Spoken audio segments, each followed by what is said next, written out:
Hello બચ્ચો, કેમ છો? મજામાં? Jai Shri Krishna. So today I am here with the new lecture of chapter number 1 electric charges and field. बच्चों, आज का जो टॉपिक है वो है torque on a dipole in an uniform electric field. अब पहले तो टॉपिक आया टॉर्क. टॉर्क हम 11th साइंस में पढ़ चुके हैं, रोटेशनल मैकेनिक्स में. टॉर्क को कब लगता है? टॉर्क और फोर्स है वो लीनियर डायमेंशन में आता है, टॉर्क वो रोटेशनल डायमेंशन में आता है. जब कोई भी सब्सटेंस अपने एक्सिस के आसपास रोटेशनल मोशन करता है, जैसे कि आप फन फेयर ले सकते हो, आप अपने दरवाज़ा भी ले सकते हो, फैन भी ले सकते हो. फैन है वो एक फिक्स्ड एक्सिस के पास रोटेशन करता है. फन फेयर में आप देख सकते हो, अगर मेरी गो राउंड है तो वो एक फिक्स्ड एक्सिस के पास रोटेशन मोशन करता है. अगर दरवाजे की बात करें तो वो भी एक फिक्स्ड एक्सिस के पास ऐसे मोशन करता है, तब उस पे टॉर्क लगता है. टॉर्क का इक्वेशन था फोर्स इनटू परपेंडिकुलर डिस्टेंस. तो टॉर्क हो गया, basic information of torque. Then after on electric dipole. अभी डाइपोल हमने प्रीवियस लेक्चर में ही लर्न किया. The system of two equal and opposite point charges separated by a finite distance, that is known as electric dipole. उसकी equation थी P is equal to Q means charge into distance. आपको कोई भी charge ले सकते हो, और distance में आपको दो चार्ज के बीच का जो डिस्टेंस है, अगर कई बार L दिया गया हो, कई बार 2L दिया गया हो, कई बार 2A दिया गया हो. Electric dipole moment vector quantity है, और उसकी डायरेक्शन, इलेक्ट्रिक डाइपोल मोमेंट की डायरेक्शन ऑलवेज नेगेटिव चार्ज से पॉजिटिव चार्ज की ओर होती है. इलेक्ट्रिक फील्ड की लाइन पॉजिटिव चार्ज से नेगेटिव चार्ज की ओर होती है. ये मैं बार बार इसलिए बोल रहा हूँ कि कई बार जब JEE नीट में डायरेक्शन फाइंड करने वाले सम्स आते हैं तो बच्चे इसमें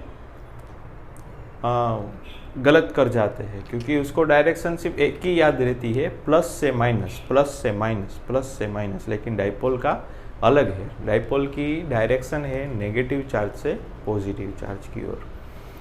ठीक है बच्चों. और देन आफ्टर आया यूनिफॉर्म इलेक्ट्रिक फील्ड. आज हम यूनिफॉर्म और नॉन यूनिफॉर्म कहीं पे क्वेश्चन कहीं पे आता भी नहीं है और इतना इम्पोर्टेंट भी नहीं है. लेकिन नॉन यूनिफॉर्म की एक एप्लीकेशन है जो आप छोटे बच्चों के पास मैजिक में करते होंगे. आप कॉम्ब है, कॉम्ब को ऐसे ड्राई हेयर में घिस के अगर पेज के पास या बालों के पास ले आओ तो बाल खड़े हो जाते हैं, या पेज के जो टुकड़े हैं वो हिलने लगते हैं. तो बच्चों को लगता है ये मैजिक है. मैजिक नहीं, दैट इज इलेक्ट्रोस्टैटिक फोर्स. वो नॉन यूनिफॉर्म की वजह से है, नॉन यूनिफॉर्म इलेक्ट्रिक फील्ड की वजह से. सो यूनिफॉर्म इलेक्ट्रिक फील्ड की बेसिक डेफिनेशन हम कर सकते हैं, which electric field line parallel equi distance, that is known as uniform electric field. So बच्चों, आज हमें देखना है torque on a dipole moment in a uniform electric field. So lecture start करते हैं. आपको डिस्क्रिप्शन भी लिखना है एग्जाम में, ऐसा नहीं है कि सिर्फ फिगर और मैथमेटिकली लिखना है. तो डिस्क्रिप्शन तो आप अपने हिसाब से भी लिख सकते हो, जैसे कि मैं साथ में बोलते जाता हूँ. As a shown in figure, अपना टॉपिक है torque on a dipole moment in an uniform electric field. ठीक है बच्चों, यूनिफॉर्म इलेक्ट्रिक फील्ड. देखिए स्टार्ट करते हैं. As a shown in figure, consider a uniform electric field. जैसे कि मैंने बोला था, which electric field line are parallel and equidistance, that is known as uniform electric field. आपको ज़्यादा लाइन नहीं ड्रॉ करनी है, यहाँ पे electric field E। Now put the dipole, यहाँ पे हम डाइपोल रखेंगे, यहाँ पे माइनस Q, यहाँ पे प्लस Q, उन दोनों के बीच का डिस्टेंस है 2L। 2A भी लिख सकते हैं, L भी लिख सकते हैं, कोई प्रॉब्लम नहीं है, 2L। अभी ये डाइपोल का जो मिड पॉइंट है वो पॉजिटिव एक्स एक्सिस के साथ थीटा एंगल बना रहा है, which make theta angle with respect to positive x axis. अभी बच्चों हम पढ़ चुके हैं कि अगर कोई चार्ज इलेक्ट्रिक फील्ड में रखा गया हो तो उस पर फोर्स लगता है। पॉजिटिव चार्ज पे फोर्स किस तरफ लगेगा? Towards the electric field line, इस तरफ। So F is equal to QE। Negative charge पे फोर्स किस तरफ लगेगा? Towards the opposite to electric field line. So इस तरफ F is equal to minus QE, नीचे लिख देता हूं, F is equal to minus QE। ठीक है बच्चों, अब यहां पे दो equal and opposite force are equal in opposite direction. यहां पे दो force F is equal to QE and F is equal to minus QE, both are equal in opposite direction. So net force here, two force are equal and opposite direction. So net force acting on this dipole is 0. So F net is equal to 0। So आपको अगर पूछा जाए MCQ, the net force acting on a dipole in uniform electric field, तो आपको लिखना है always 0, always 0। Uniform होना चाहिए और डाइपोल मोमेंट पे लगता फोर्स, नेट फोर्स ऑलवेज 0। अभी बच्चों हम एक नई चीज लर्न करेंगे टॉर्क के बारे में। When two force are equal and opposite direction, but the line of action of force are not in a same direction, then torque is produced. अब बच्चों आप पूछेंगे when the line of action of force are non-collinear, ऐसे भी बोल सकते हैं, बराबर। लीनियर मीन्स क्या? इस तरफ होना चाहिए, लेकिन यहां पे कैसे है? इस तरह, ये इस डायरेक्शन में है, ये इस डायरेक्शन में है। सो बोथ फोर्स की लाइन ऑफ एक्शन एक ही डायरेक्शन में नहीं है, मीन्स एक ही लाइन में नहीं है। इस फोर्स की लाइन ये है और इस फोर्स की लाइन ये है। अगर मैं इसका एग्जांपल दूं तो आपको आसानी से समझ में आ जाएगा। आप कार का ड्राइविंग का जो हैंडल है, स्टीयरिंग, वो देखेंगे तो उस पर टॉर्क लगता है, क्योंकि line of action of force दोनों फोर्स की सेम नहीं होगी। आप इसको डाउनवर्ड डायरेक्शन में करेंगे तो ये अप डायरेक्शन में हो जाएगा, या इसको डाउनवर्ड डायरेक्शन में करेंगे ये अप डायरेक्शन में हो जाएगा। दूसरा एग्जांपल मैं देता हूँ साइकिल के पेंडल का। अगर इस तरफ है साइकिल का पेंडल चलाने के लिए तो इस तरह हो जाएंगे, इस तरफ हो जाएंगे, इस तरफ। So line of action of force, they are not a linear. When line of action of force are not linear, they produce torque. लिख देता हूं मैं, आपको याद रखना है। कार के स्टीयरिंग का भी एग्जांपल है, आप साइकिल का भी एग्जांपल ले सकते हैं, ठीक है। When two equal and opposite force have not same line of action of force, so they produce torque. ठीक है, टॉर्क प्रोड्यूस करते हैं. यहां पर भी इस तरफ है, इस फोर्स की लाइन ऑफ एक्शन इस डायरेक्शन में है, इस फोर्स की लाइन ऑफ एक्शन इस डायरेक्शन में है. दोनों कोलिनियर नहीं है. अगर कोलिनियर होते तो नेट टॉर्क भी क्या हो जाता, जीरो. वो केस हम आगे देखेंगे. लेकिन यहाँ पे तो अलग अलग है, नॉन कोलिनियर है, सो दे प्रोड्यूस टॉर्क. अभी हमें टॉर्क के बारे में पढ़ना है. टॉर्क में मैंने जैसे ही स्टार्टिंग में बोलाया कि कोई एक सब्सटेंस है या मटेरियल है या रोड है या रिंग है या डिस्क है, वो कोई फिक्स्ड एक्सिस के पास रोटेशन मोशन करता है. वो फिक्स्ड एक्सिस को हम रोटेशन एक्सिस भी कह सकते हैं. तो यहाँ पे रोटेशन एक्सिस क्या होगा, यहाँ पे अगर मैं मिड पॉइंट में, जैसे कि इसको मैं रोटेशन एक्सिस बना दूँ इस तरह, ये है रोटेशन एक्सिस, उसके रिलेटेड ये डाइपोल मोमेंट मोशन करेगा. तो हमें चाहिए फोर्स इनटू परपेंडिकुलर डिस्टेंस. तो ये तो हो गया फोर्स. अब ये फोर्स है तो उसके परपेंडिकुलर डिस्टेंस ये होगा.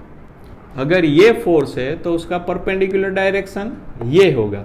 तो हमें पहले फोर्स इनटू परपेंडिकुलर डायरेक्शन भी फाइंड करना है, तब जाके हमें टॉर्क मिल सकता है. ये बच्चों आपने नोट कर लिया कंप्लीट. ये एमसीक्यू में आ सकता है. When net force acting on a electric dipole moment in an uniform electric field is always blank, तो उसमें आ जाएगा आंसर 0. ठीक है बच्चों. And when two equal and opposite forces are line of action of force are not collinear, so they produce torque. complete. so मैं clean कर देता हूं. यहां पे रोटेशनल एक्सिस कौन सी है, ये हम लिख सकते हैं रोटेशनल एक्सिस, सॉरी ये, इसके मुताबिक ये डाइपोल मोमेंट ऐसे रोटेट करेगा. ठीक है. सो फोर्स, और हमें अभी परपेंडिकुलर डिस्टेंस फाइंड करना है. टॉर्क का इक्वेशन है torque is equal to force into perpendicular distance. अगर इक्वेशन में लिखना हो तो torque into force into perpendicular distance. इसका यूनिट है न्यूटन इनटू मीटर, और ये वेक्टर क्वांटिटी है. सो इसकी डायरेक्शन भी हम फाइंड करेंगे. ठीक है. अभी बच्चों यहां पे अगर मुझे परपेंडिकुलर डिस्टेंस निकालना है तो मैं किस तरह निकालूंगा. तो देखिए, एक एक्सिस इलेक्ट्रिक फील्ड में यहां पर भी ड्रॉ कर सकता हूं.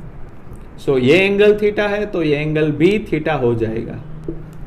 अगर यहां पे मैं इसके दो कंपोनेंट ले लूं तो ये कंपोनेंट हो जाएगा L cos थीटा और ये कंपोनेंट हो जाएगा L sin थीटा, क्योंकि ये मिड पॉइंट है. पूरा डिस्टेंस 2L है तो ये डिस्टेंस हो जाएगा L. यहां पे थीटा है, सो थीटा के साथ आएगा L cos थीटा,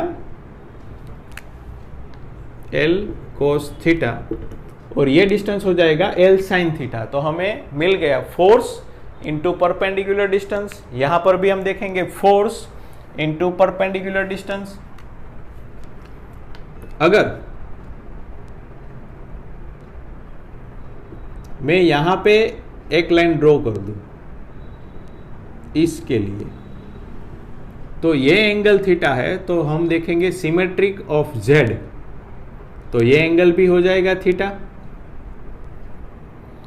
सो ये कंपोनेंट हो जाएगा L cos थीटा और ये कंपोनेंट हो जाएगा L sin थीटा. सो दोनों का परपेंडिकुलर कंपोनेंट डिस्टेंस हमें मिल गया.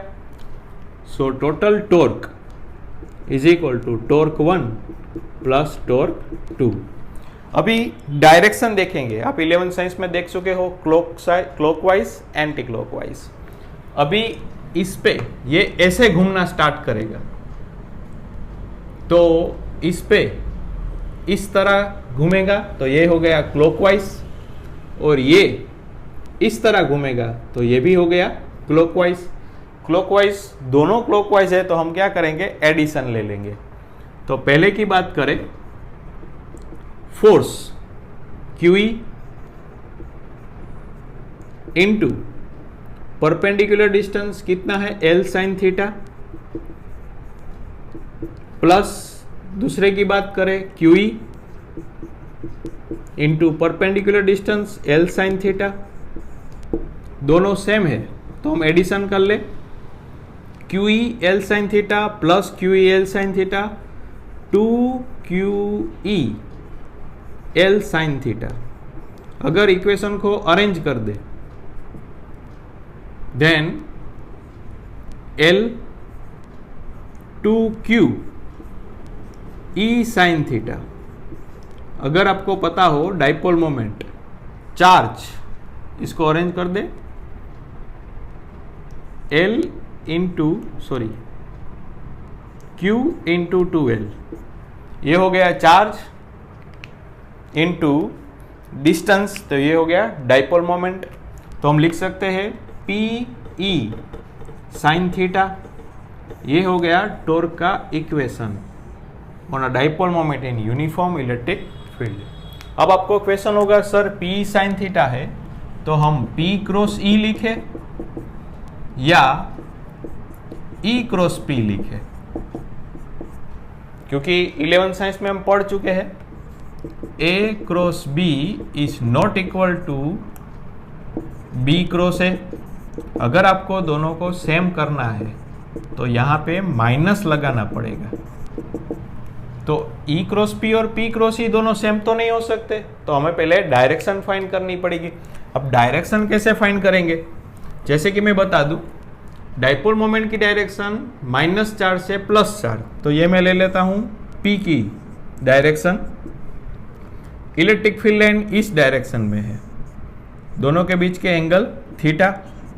तो अगर मैं यहां पे स्क्रू रखूं और पहले मैं देखता हूं P क्रॉस E, मीन्स मुझे P से E की ओर जाना है, ठीक है। तो P क्रॉस E, स्क्रू अंदर की ओर आ रहा है, रेडी।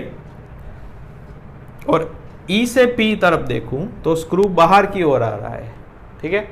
लेकिन P क्रॉस E वो टॉर्क की डायरेक्शन हो सकती है, क्योंकि फोर्स किस तरफ लग रहा है, इस तरफ लग रहा है, तो ये टॉर्क की डायरेक्शन भी क्या है, क्लॉकवाइज। तो हमें भी किस तरफ जाना है, क्लॉकवाइज। तो क्लॉकवाइज जाएंगे तो क्या हो जाएगा, P क्रॉस E। तो आपको बच्चों याद रखना है टॉर्क का vector form P cross E है, ना कि E क्रॉस P, ये नहीं है, ठीक है। P क्रॉस E, ये आपको याद रखना है।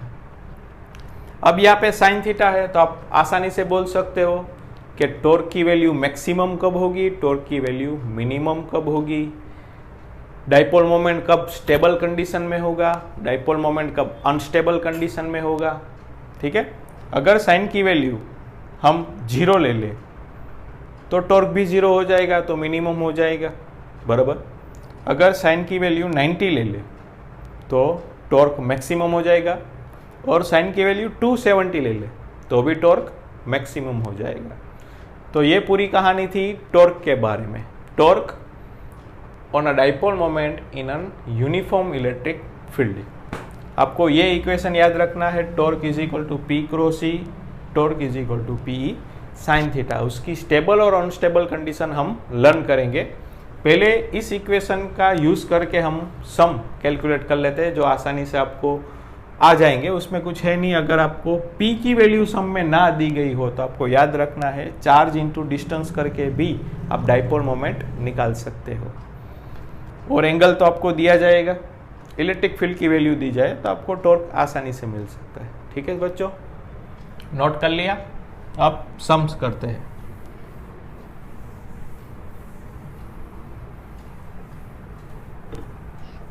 अगर क्वेश्चन देखें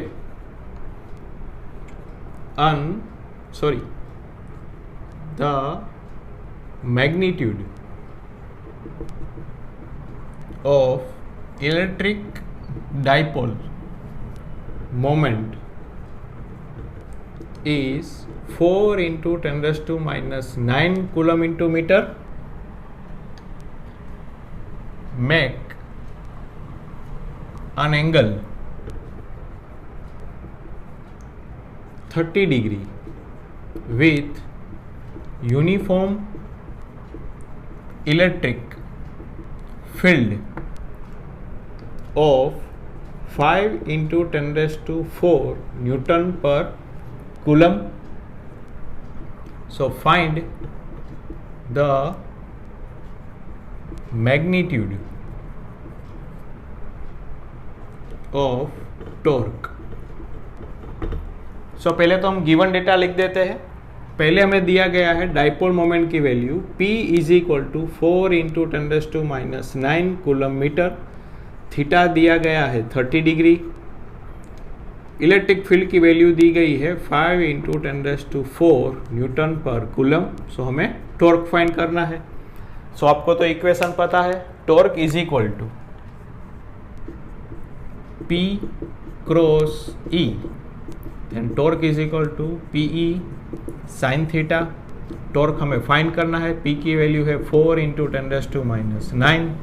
इलेक्ट्रिक की वैल्यू है 5, इलेक्ट्रिक फील्ड की वैल्यू है 5 इंटू 10 रेज़ टू 4 और साइन 30. इसे हम कैलकुलेट करें देन 4 5 जा 20, 10 raise to minus 9 plus 4 so 10 raise to minus 5. Sine 30 की वैल्यू है 1/2. यहाँ से 2 कट हो जाएगा. सो 10 रेज़ टू माइनस 4 बराबर. यहाँ से 10 हो गया. 10 plus 1 minus 5 so minus 4 newton into metre. ये हो गई टॉर्क की वैल्यू. ठीक है बच्चों, इस तरह के सम पूछे जा सकते हैं. दूसरा question,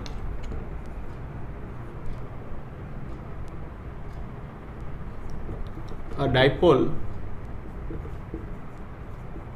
moment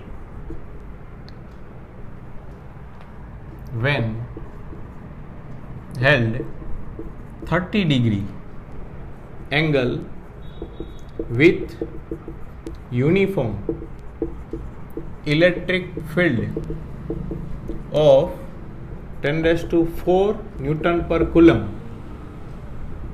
experience the torque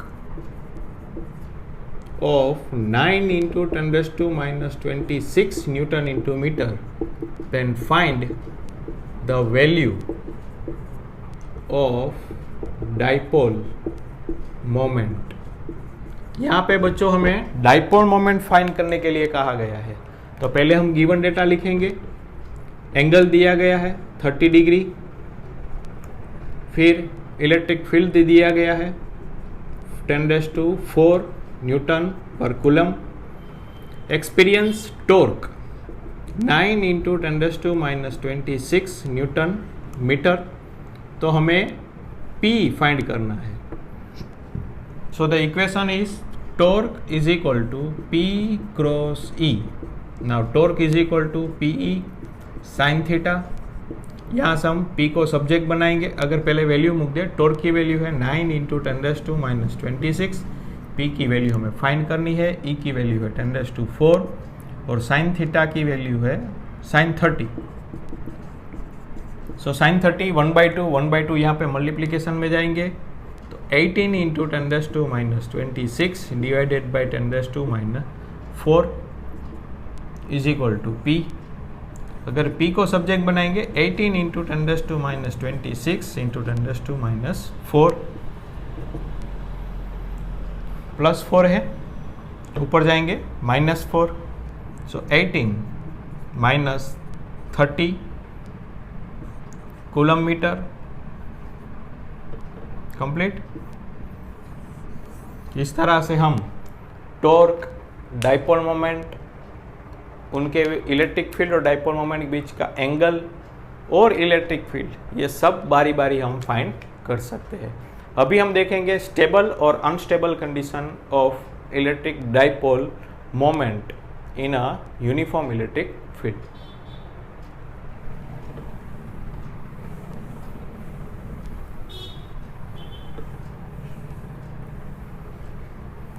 Now the question is, when torque is maximum,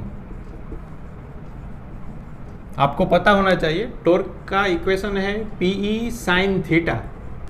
सो अगर टॉर्क हमें मैक्सिमम बनाना है तो साइन थीटा भी साइन मैक्सिमम बनाना पड़ेगा, और साइन मैक्सिमम की वैल्यू दो जगह पे है, एक जगह पे है 90 डिग्री और एक जगह पे है 270 डिग्री। 90 डिग्री पे है +1, 270 पे है -1। तो अगर ये हमें चाहिए तो हमें यूनिफॉर्म इलेक्ट्रिक फील्ड ले लेते हैं और डाइपोल मोमेंट को इस तरह रख देते हैं, +q -q, ये हो गया 90 डिग्री, ये डिस्टेंस 2L। तो ये वैल्यू अगर हम यहाँ पे रख दें, torque is equal to Q into 2L sine 90, sine 90 की value 1, so torque maximum Q 2L। Electric field के साथ 90 डिग्री पे टॉर्क कैसा होगा? मैक्सिमम। अगर आप बोलेंगे सर 270 ड्रॉ करके दिखाइए, तो मैं ऐसे ड्रॉ कर दूंगा। हमें बस डाइपोल की डायरेक्शन चेंज कर देनी है, -q +q 2L। Positive sorry electric field के साथ एंगल उसका 270 होना चाहिए। सो 90 90 90 ये पूरा एंगल लेंगे तो 270 हो जाएगा, क्योंकि हमें E के साथ वैल्यू डायरेक्ट करनी है और डाइपोल मोमेंट की डायरेक्शन नेगेटिव से पॉजिटिव की ओर। तो इस डायरेक्शन में इस P के साथ उसका एंगल होना चाहिए 270। तो यहाँ पर भी कर देंगे तो टॉर्क मैक्सिमम हमें फाइंड हो जाएगा। अब हम देखेंगे टॉर्क कब मिनिमम होगा, ठीक है।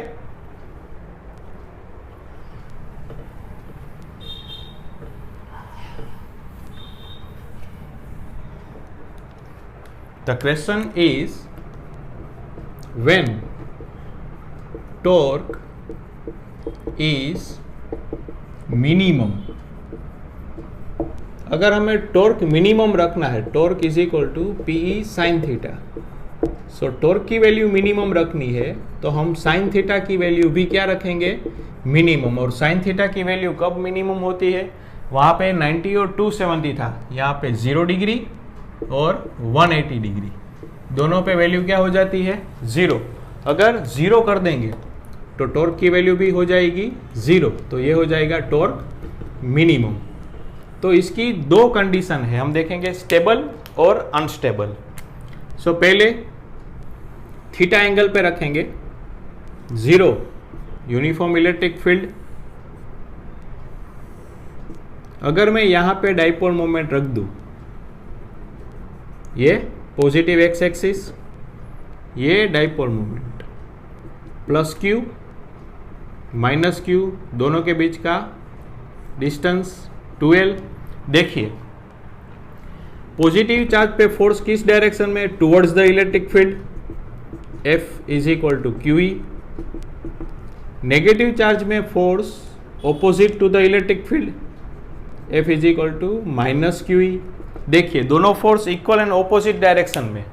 So net force acting, F net acting on this case is 0.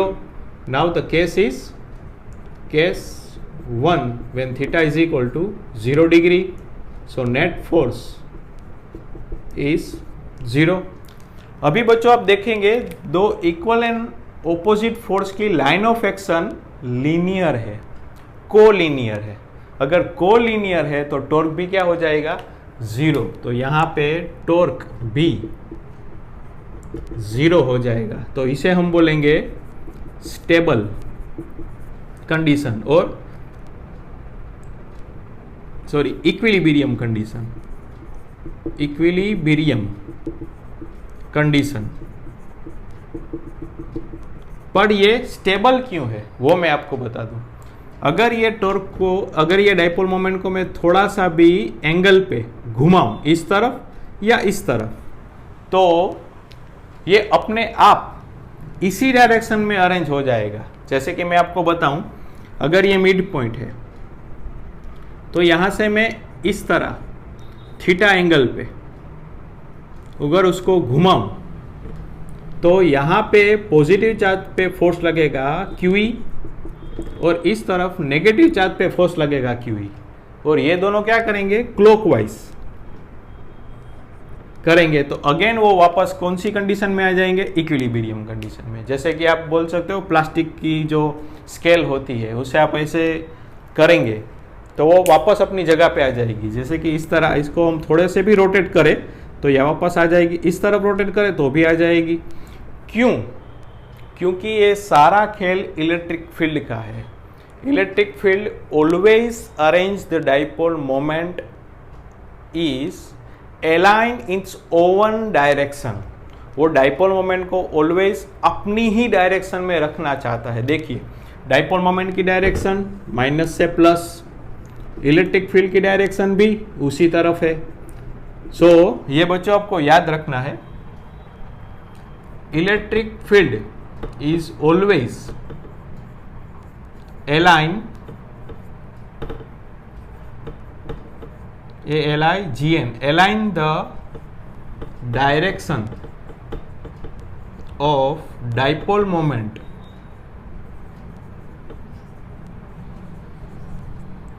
always its own direction, या इलेक्ट्रिक फील्ड ऑलवेज, या electric field try to align the direction of dipole moment always is own direction. वो अपनी ही direction में dipole moment को रखना चाहेगा। इस तरह क्या हो जाएगा, इस तरफ अगर हम रोटेट करें तो क्लॉकवाइज डायरेक्शन में फोर्स लगेगा। अगर मैं ऐसे घुमाऊं तो वापस इसको ऐसे करेगा, अगर इस तरह घुमाऊं तो वापस रखने को बोलेगा। सो यहाँ पे हो जाएगा stable equilibrium condition, stable. Complete, ये हो गया स्टेबल। अब हम दूसरा केस देखेंगे, case 2 when theta is equal to 180 degree. Now consider the uniform electric field. अगर मैं यहां पे डाइपोल रख दूं और 180 डिग्री पे प्लस Q माइनस Q, दोनों के बीच का डिस्टेंस 12। अब देखिए यहां पर माइनस Q पे फोर्स किस डायरेक्शन में लगेगा, opposite to the electric field. So F is equal to minus QE। Positive charge पे फोर्स किस डायरेक्शन में लगेगा, towards the positive, towards the electric field line. यहां पे दो force equal and opposite direction में है, सो नेट फोर्स तो जीरो हो जाएगा। कंप्लीट, नेट फोर्स जीरो हो जाएगा। अगर हम टॉर्क की बात करें तो टॉर्क का नेचर कैसा होगा, जैसे कि हमने बोला था इलेक्ट्रिक फील्ड ऑलवेज क्या करेगा, डाइपोल मोमेंट की डायरेक्शन को ओवन डायरेक्शन में रखने के लिए ट्राई करेगा। तो अगर मैं यहाँ पे इसको थोड़ा सा भी घुमाऊं, जैसे कि मैंने इस तरह किया, तो यहाँ पे हो जाएगा माइनस Q, यहाँ पे हो जाएगा प्लस Q। अब माइनस Q पे फोर्स किस तरफ लगेगा, उस तरफ, और प्लस पे इस तरफ। तो ये ऑलवेज क्या करेगा, ऐसे घुमाएंगे तो इस तरह घूमने के लिए करेगा, और इस तरह घूमेगा तो वो हो जाएगी वापस स्टेबल कंडीशन। क्योंकि जैसे ही हम उसको थीटा एंगल पे रोटेट करेंगे, या इस डायरेक्शन में या इस डायरेक्शन में, फोर्स उसको क्या करेंगे, फोर्स इस तरह लगेगा कि डाइपोल की जो डायरेक्शन है वो इलेक्ट्रिक फील्ड के डायरेक्शन में ही सेम डायरेक्शन में अरेंज हो जाए। बट यहाँ पे इसको ज़्यादा घूमना पड़ेगा, इस तरह नहीं है, तो इसे हम बोलेंगे अनस्टेबल इक्विलिब्रियम। ये इक्विलिब्रियम तो है लेकिन अनस्टेबल है, क्योंकि ये नेगेटिव चार्ज को इस तरफ जाना है और ये पॉजिटिव चार्ज को इस तरह जाना है। सो ये पूरा खेल था स्टेबल और अनस्टेबल कंडीशन का, ये आपको ध्यान में रखना है। ठीक है बच्चों, केस 1 केस 2 ये था stable equilibrium, unstable equilibrium.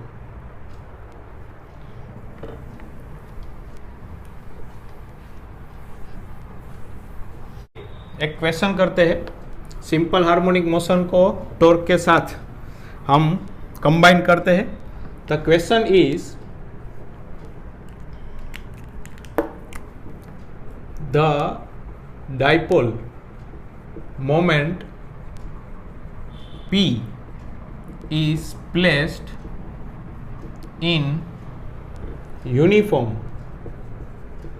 electric field. Now it rotates through a very small angle theta from equilibrium condition. So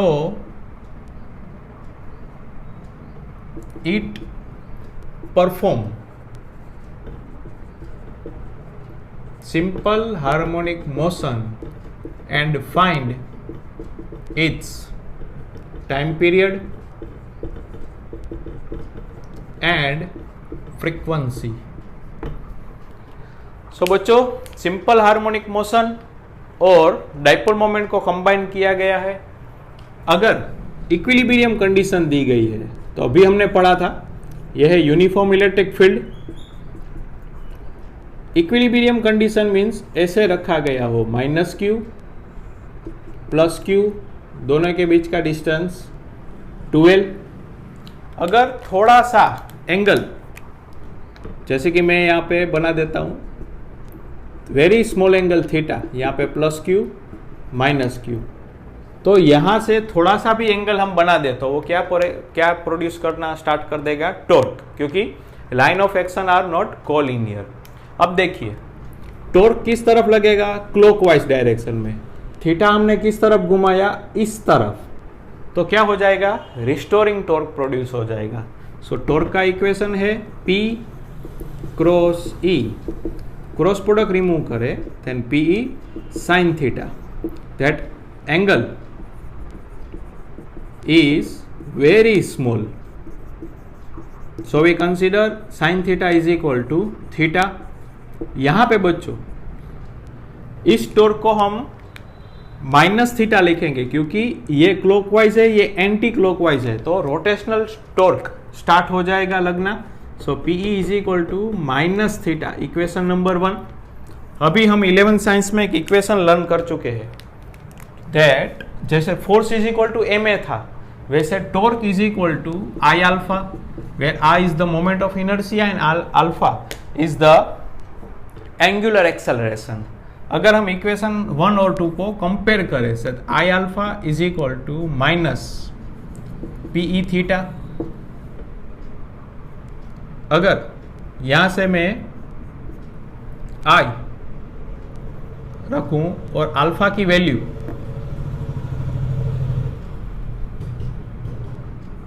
d² theta upon dt² is equal to -PE theta. Equation को arrange करें, d² theta upon dt² is equal to -PE upon I theta. अगर आपको अपने अच्छे से 11 science पढ़ा होगा तो आपको पता होगा ये इक्वेशन, इसके साथ हम कर सकते हैं d² upon dt² is equal to -ω²y। तो अगर ये दोनों को हम कंपेयर करें तो ω² is equal to PE upon I, omega is equal to 2π upon T, PE upon I। अभी स्क्वेयर रिमूव कर दे, so 2π upon T is equal to √PE upon I, T को सब्जेक्ट बना दे, 2π √I अपॉन PE, और frequency that is 1 upon time period 1 upon 2 pi under root PE upon I. ठीक है बच्चों, इस तरह आप जेडबल नीट के लिए भी ये इक्वेशन याद रख सकते हो। Moment of inertia, dipole moment, electric field, ये हो गया टाइम पीरियड, ये था फ्रीक्वेंसी। इसी तरह मैग्नेटिक फील्ड में भी हम सिंपल हार्मोनिक मोशन एग्जीक्यूट करेंगे और उसके लिए भी टाइम पीरियड और फ्रीक्वेंसी फाइंड करेंगे। ठीक है बच्चों, ये हो गया। सो आज के लेक्चर में जितना भी हमने पढ़ा वो हम यहाँ पे लिख देते हैं, सो आपको आसानी से याद हो जाए। पहले हमने पढ़ा था टॉर्क। सो टॉर्क का इक्वेशन था T is equal to P cross E. बाद में हमने पढ़ा uniform electric field, uniform electric field. जैसे कि मैंने बोला था नॉन यूनिफॉर्म इलेक्ट्रिक फील्ड, ये आपको इतना डिटेल में नहीं पढ़ना है। Non uniform electric field, uniform electric field में बच्चों आपको हमेशा याद रखना है that net force acting on a electric dipole moment in uniform electric field is always 0। Torque का इक्वेशन था P cross E, so torque is equal to PE sin theta. इसमें हमने दो केस देखे थे। टॉर्क मैक्सिमम, उसके लिए theta लेंगे 90 डिग्री और 270 डिग्री। टॉर्क मिनिमम हमें करना है तो हम लेंगे theta is equal to 0 degree and theta is equal to 180 degree. 0 को हम बोलेंगे स्टेबल इक्विलिब्रियम और टॉर्क मिनिमम और थीटा को 180 लेंगे तब हम बोलेंगे अनस्टेबल इक्विलिब्रियम। यहां पे तो मैक्सिमम हो जाएगा।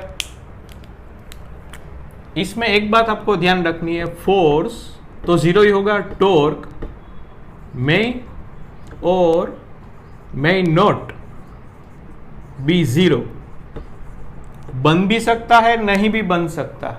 कंप्लीट किस तरह रखा गया हो उस पर ध्यान रखना चाहिए। यहाँ पे फोर्स, नेट फोर्स may और may नॉट बी 0, उसी तरह टॉर्क नेट भी may और may नॉट बी 0। अगर आपको MCQ में पूछा गया है when electric dipole moment is placed in a non uniform electric field, तो आपको अगर ऐसा ऑप्शन है then force and torque both are acting, तो आपको वो सिलेक्ट करना है। लेकिन यूनिफॉर्म इलेक्ट्रिक फील्ड है तो फोर्स ऑलवेज 0 हो जाएगा, लेकिन टॉर्क may और may नॉट बी 0, क्योंकि 90 और 270 लेंगे तो 0 नहीं होगा, लेकिन 0 लेंगे तो 0 हो जाएगा, वो भी स्टेबल इक्विलिब्रियम कंडीशन में। ठीक है बच्चों, आज का लेक्चर यहाँ तक ही। नेक्स्ट लेक्चर में हम पढ़ेंगे इलेक्ट्रिक फ्लक्स, वो सेम कॉन्सेप्ट आएगा मैग्नेटिक फ्लक्स में। सो पढ़ते रहिए, हंसते रहिए, अपने परिवार का ख्याल रखिए। जय श्री कृष्ण।